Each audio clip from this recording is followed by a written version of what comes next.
Dear plus one commerce students, good morning. Let us continue the factoring services in the plus one commerce. Today our topic is, in this session, today our topic is factoring versus forfeiting. Factoring versus forfeiting. The difference between factoring and international factoring, that is forfeiting. ஏட்டுக்கடன் முகமைக்கும் பன்னாட்டு ஏட்டுக்கடன் முகமைக்கும் உள்ள வேறுபாடுகள் பார்க்க இருக்கிறோம். இதில் characteristics, factoring, ஃபோர்ஃபைட்டிங் ஒரு 5 தலைப்பில் வேறுபடுத்துகிறாங்க. Basis of financing, cost, suitability, extent of financing, risk. The first difference is basis of financing. In case of factoring, financing is dependent on exporter's credit standing. In case of international factoring, that is forfeiting, finance is dependent on the availing banks' financial standing. நிதிக்கான அடிப்படை என்னன்னா, ஏட்டுக்கடன் முகமையை பொறுத்த வரைக்கும் ஏற்றுமதியாளரோட கடன் தரத்தின் அடிப்படையில் நிதி சேவை வழங்கப்படும். இங்கே பன்னாட்டு ஏட்டுக்கடன் முகமையில் வங்கியோட நிதித்தர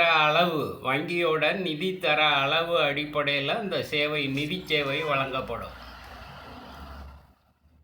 நெக்ஸ்ட் டிஃபரன்ஸ் இஸ் காஸ்ட். கட்டணம், செலவு. Cost is borne by the seller. Cost is borne by the overseas buyer. ஃபேக்டரிங்கை பொறுத்த வரைக்கும் சரக்கை விற்கிறவர் நிதி சேவை கட்டணத்தை ஏற்றுக்கொள்கிறார். ஃபேக்டரிங்கை பொறுத்த வரைக்கும், ஏட்டுக்கடன் முகமையை பொறுத்த வரைக்கும் சரக்கை விற்கிறவர் நிதி சேவை கட்டணத்தை ஏற்றுக்கொள்கிறார். இங்கே ஃபோர்ஃபீட்டிங்கை பொறுத்த வரைக்கும், பன்னாட்டு ஏட்டுக்கடன் முகமையை பொறுத்த வரைக்கும் அயல்நாட்டு கடனாளி நிதி சேவை கட்டணத்தை ஏற்கிறார். Then the third difference is suitability. In case of factoring, transactions of short-term maturity period, it is suitable. Factoring is suitable for transactions of short-term maturity period. In case of forfeiting, for transaction of medium-term maturity period is suitable. இந்த ஏட்டுக்கடன் முகமைங்கிறது பொதுவாக குறுகிய கால முதிர்வு கொண்ட நடவடிக்கைகளுக்கு பொருந்தும். ஏட்டுக்கடன் முகமை பொருத்தமானது.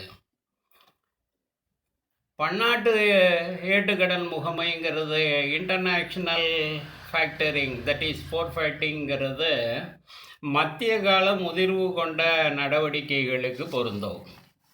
இது ஷார்ட் டேர்முக்கு, இது மீடியம் டேர்முக்கு அப்ளிகபிளாக இருக்கும், சூட்டபுளாக இருக்கும். Then the next difference is extent of financing. Only a certain percent of receivables factored is advanced. இங்கே ஃபுல் ஃபினான்ஸ் இஸ் அவைலபிள்.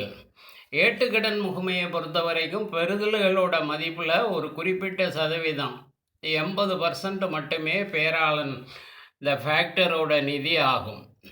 அட்வான்ஸாக இவர் கொடுக்கறது மேக்சிமம் 80% கொடுப்பார். ஆனால் இங்கே பெறுதல்களோட மதிப்பு அடிப்படையில் பன்னாட்டு ஏட்டுக்கடன் முகமையில் பெறுதல்களோட மதிப்பு முழுவதும் 100 விழுக்காடு இந்த உரிமை பேராளன் நிதி வழங்கப்படுகிறது. எல்லா பணத்தையும் கொடுத்தாகணும். Then the last one is risk.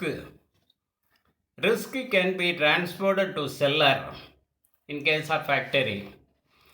In case of forfeiting, all risks are borne by the forfeiter. நிதி சேவையில்